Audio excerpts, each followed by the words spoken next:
Hi hello guys, ನಾನು ನಿಮ್ಮ tech bro. ನಾನು ಇವತ್ತಿನ ಈ ವಿಡಿಯೋದಲ್ಲಿ ಎಟಿಎಂ ನಿಂದ ಹಣವನ್ನು ಹೇಗೆ ಸುಲಭವಾಗಿ ಡ್ರಾ ಮಾಡೋದು ಅಂತ ನಿಮಗೆ ಸಂಪೂರ್ಣವಾಗಿ ತಿಳಿಸ್ಕೊಡ್ತೇನೆ. ಅದಕ್ಕಿಂತ ಮುಂಚೆ ಯಾರೇನೋ ನನ್ನ ಚಾನಲ್ಗೆ ಸಬ್ಸ್ಕ್ರೈಬ್ ಆಗಿಲ್ಲ ಸಬ್ಸ್ಕ್ರೈಬ್ ಆಗಿ ಹಾಗೂ ದಯವಿಟ್ಟು ನನ್ನ ಈ ವಿಡಿಯೋಗೆ ಒಂದು ಲೈಕ್ ನೀಡಿ. ಮೊದಲನೇದಾಗಿ ನಿಮ್ಮ ಹತ್ತಿರದಲ್ಲೇ ಇರುವ ಯಾವುದಾದ್ರೂ ಒಂದು ಎಟಿಎಂ ನ ಬಳಿ ನೀವು ಹೋಗಬೇಕು. ಎಟಿಎಂ ಮಿಷಿನ ಮುಂದೆ ನಿಂತ್ಕೊಂಡು ನೀವು ನಿಮ್ಮ ಎಟಿಎಂ ಕಾರ್ಡ್ ನಲ್ಲಿ ಒಂದು ಗೋಲ್ಡ್ ಸಿಂಬಲ್ ಇರುತ್ತೆ. ಆ ಸಿಂಬಲ್ ನ ಕಡೆ ಮುಖ ಮಾಡಿ ಎಟಿಎಂ ಒಳಗಡೆ ನೀವು ನಿಮ್ಮ ಕಾರ್ಡ್ ಅನ್ನು ಹಾಕಬೇಕು. ನಿಮ್ಮ ಕಾರ್ಡ್ ಅನ್ನು ಹಾಕಿದ ನಂತರ ಅದು ಒಂದು 2 ಮಿನಿಟ್ಸ್ ಪ್ರೊಸೆಸಿಂಗ್ ಆಗುತ್ತೆ. ದಯವಿಟ್ಟು ನಿಮ್ಮ ಕಾರ್ಡ್ ಅನ್ನು ರಿಟರ್ನ್ ತಗೊಳ್ಳೋದು ಅಥವಾ ಏನು ಮಾಡಬೇಡಿ, ಅದು ಪ್ರೊಸೆಸಿಂಗ್ ಆಗುತ್ತೆ. ನಂತರ ನಿಮ್ಮ ಭಾಷೆಯನ್ನು ಆಯ್ಕೆ ಮಾಡ್ಕೊಳ್ಳಿ. ನಿಮಗೆ ಯಾವ ಭಾಷೆ ಕಂಫರ್ಟಬಲ್ ಆಗುತ್ತೋ ಆ ಭಾಷೆಯನ್ನು ಆಯ್ಕೆ ಮಾಡ್ಕೊಳ್ಳಿ. ಹಾಕಿದ ನಂತರ ನೀವು ಕಂಟಿನ್ಯೂ ಮಾಡುತ್ತಾ ಅಂತ ಎಟಿಎಂ ಕೇಳುತ್ತೆ. ಎಸ್ ಅಂತ ನೀವು ಒತ್ತಬೇಕು. ನಂತರ ಪ್ರೊಸೆಸಿಂಗ್ ಆಗಿ ಅದು ನಿಮ್ಮ ಎಟಿಎಂ ನ ಪಿನ್ ಅನ್ನ ಕೇಳುತ್ತೆ.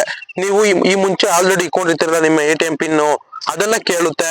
ನಂತರ ನೀವು ನಿಮ್ಮ ಎಟಿಎಂ ಪಿನ್ ಅನ್ನು ಅಲ್ಲಿ ಜನರೇಟ್ ಮಾಡಬೇಕು, ಅಂದ್ರೆ ಎಟಿಎಂ ಪಿನ್ ಅನ್ನು ಅಲ್ಲಿ ಹಾಕಬೇಕು. ನಿಮ್ಮ ಪಿನ್ ಅನ್ನು ಹಾಕಿದ ನಂತರ ಎಟಿಎಂ ನ ಡಿಸ್ಪ್ಲೇ ಮೇಲೆ ಹಲವಾರು ಆಪ್ಷನ್ಗಳು ನಿಮಗೆ ಬರುತ್ತದೆ. ನೀವು ಇವಾಗ ಹಣವನ್ನು ವಿತ್ಡ್ರಾ ಮಾಡುತ್ತಿರುವುದರಿಂದ ಅಲ್ಲಿ ವಿತ್ಡ್ರಾ ಅನ್ನು ನೀವು ಸೆಲೆಕ್ಟ್ ಮಾಡ್ಕೊಳ್ಳಬೇಕು. ವನ್ನು ಕೊಟ್ಟ ನಂತರ ನಿಮ್ಮ ಬ್ಯಾಂಕ್ ನ ಅಕೌಂಟ್ ಯಾವ ಟೈಪ್ ಇದೆ ಎಂದು ನೀವು ಸೆಲೆಕ್ಟ್ ಮಾಡ್ಕೊಳ್ಬೇಕು. ಅಂದ್ರೆ ನಾರ್ಮಲ್ ಆಗಿ ಎಲ್ಲಾ ಜನಗಳದ್ದು ಸೇವಿಂಗ್ಸ್ ಅಕೌಂಟ್ ಆಗಿರುತ್ತೆ, ನೀವು ಸೇವಿಂಗ್ಸ್ ಅನ್ನ ಸೆಲೆಕ್ಟ್ ಮಾಡ್ಕೊಳ್ಳಬೇಕು.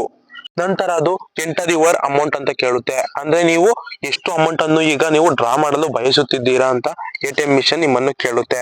ನೀವು ನಿಮಗೆ ಎಷ್ಟು ಅಮೌಂಟ್ ಬೇಕೋ ಅಷ್ಟು ಅಮೌಂಟ್ ಅನ್ನ ಅಲ್ಲಿ ನೀವು ಟೈಪ್ ಮಾಡಿ ಕಂಟಿನ್ಯೂ ನೀವು ಒತ್ತಬೇಕು. ಒತ್ತಿದ ನಂತರ ಒಂದು 2 ಮಿನಿಟ್ಸ್ ಅದು ಪ್ರೊಸೆಸಿಂಗ್ ಆಗುತ್ತೆ. ಪ್ರೊಸೆಸಿಂಗ್ ಆಗಿ ವಿತಿನ್ 1 ಮಿನಿಟ್ ಅಲ್ಲಿ ನಿಮಗೆ ನಿಮ್ಮ ಹಣವನ್ನು ಅದು ಕೊಡುತ್ತದೆ. ಇದೇ ತರ ಹೆಚ್ಚಿನ ಟೆಕ್ನಾಲಜಿ ವಿಡಿಯೋಸ್ಗಳಿಗಾಗಿ ನನ್ನ ಈ ಚಾನಲ್ ಅನ್ನು ಸಬ್ಸ್ಕ್ರೈಬ್ ಮಾಡ್ಕೊಳ್ಳಿ ಹಾಗೂ ನನ್ನ ಈ ವಿಡಿಯೋಗೆ ಒಂದು ಲೈಕ್ ನೀಡಿ. ಧನ್ಯವಾದಗಳು.